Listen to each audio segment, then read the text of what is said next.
It is the dead of night, September 12, 1942. Deep in the South Atlantic Ocean, a German U-boat is stalking its prey. Through the periscope of U-156, Korvettenkapitän Werner Hartenstein watches a massive British armed merchant cruiser chugging through the darkness. The British ship is violating blackout protocols. Glowing windows illuminate the hull perfectly. Hartenstein grins. He is about to earn an Iron Cross. He orders two 22-foot torpedoes into the water. The first strikes the center of the hull, blowing a massive, gaping hole in the steel. Moments later, the second torpedo slams into the bow. The 19,000-ton British ship, the Laconia, begins to violently keel over to starboard. As the massive propellers rise out of the water, hundreds of men, women, and children begin diving into the pitch-black ocean. Hartenstein surfaces his U-boat to take the British captain prisoner and secure his prize. But as he pulls his submarine closer to the drowning survivors, he hears something that makes his blood run cold.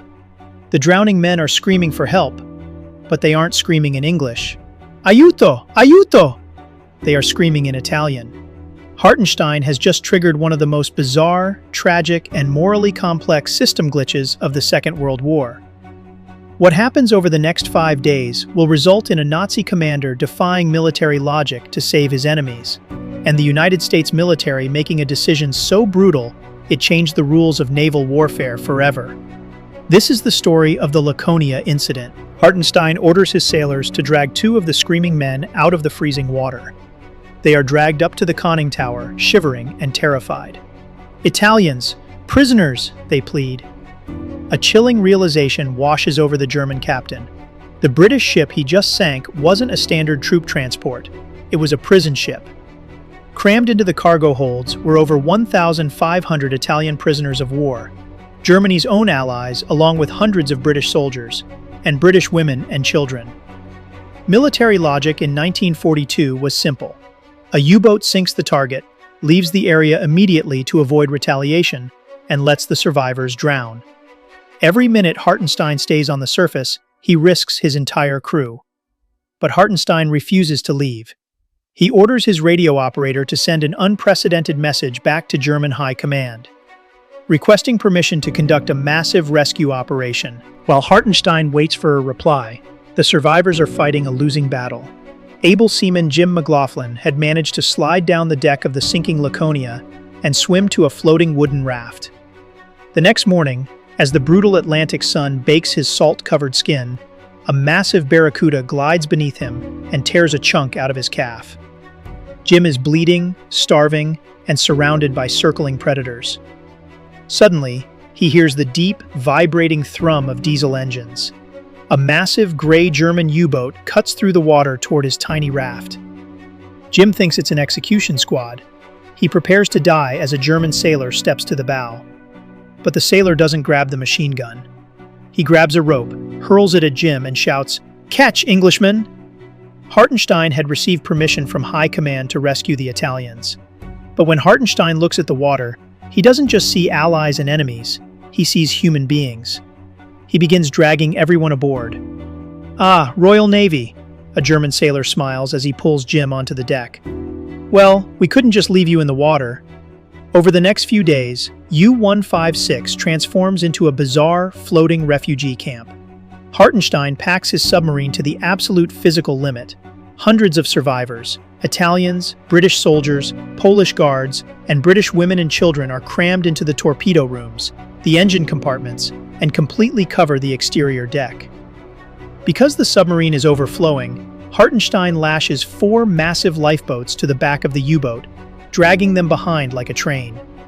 This reduces the U-boat's speed to a crawl. They are a massive, slow-moving, sitting duck. To protect his vulnerable ship, Hartenstein broadcasts a desperate, open-channel radio message in plain English. "If any ship will assist the shipwrecked Laconia crew, I will not attack her, provided I am not attacked by ship or air force." Days pass. Then, the nightmare Hartenstein feared finally arrives from the clouds. An American B-24 Liberator bomber spots the massive, slow-moving U-boat. At the controls is U.S. Army Air Force Lieutenant James D. Harden. He is flying out of a top-secret base on Ascension Island, searching for Laconia survivors. Hartenstein panics. He orders his crew to drape a massive Red Cross flag entirely over the U-boat's 105mm deck gun. He orders everyone to get down. At 250 feet, Lieutenant Harden can clearly see the massive Red Cross. He can see the deck packed shoulder to shoulder with hundreds of survivors. He can see the lifeboats being towed behind. Hartenstein brings a captured British RAF officer onto the conning tower. Together, they use an Aldis lamp to flash a desperate Morse code message to the American bomber. RAF officer speaking from German submarine. Laconia survivors on board. Soldiers, civilians, women, children.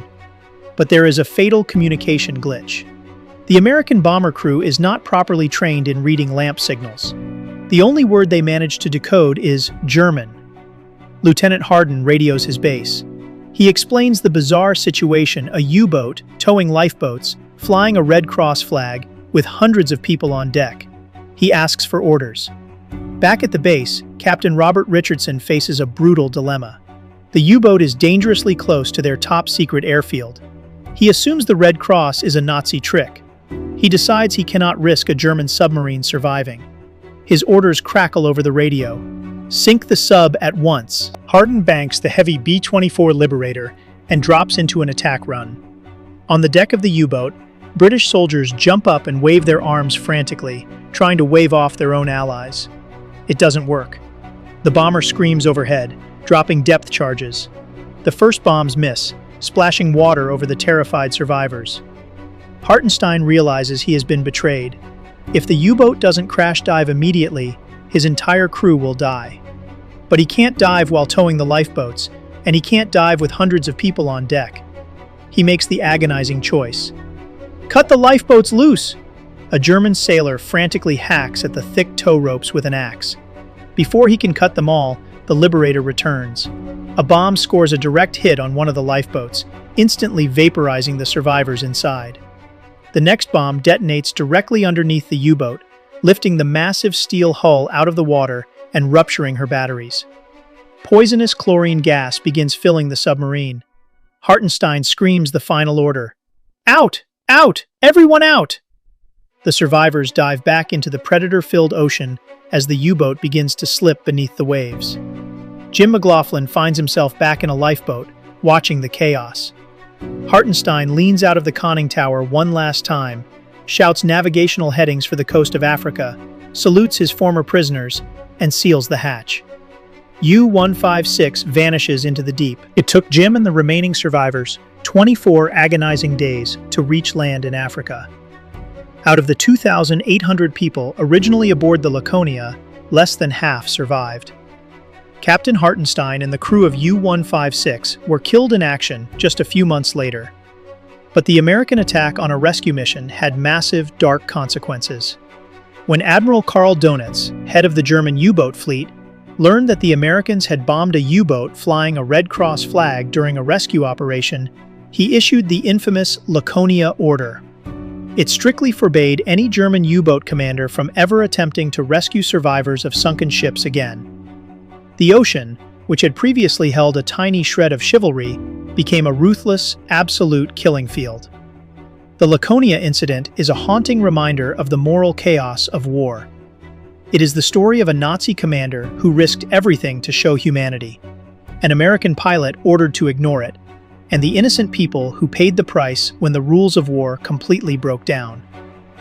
If the twisted, tragic history of the Laconia Incident changed how you view naval warfare, hit that like button. It tells the algorithm that the morally complex, unpolished stories of history deserve to be heard. Subscribe and turn on notifications so you never miss our deep dives into the archives. What do you think? Was the American commander right to protect his secret base? Or was bombing a rescue ship an unforgivable crime? Let us know in the comments below.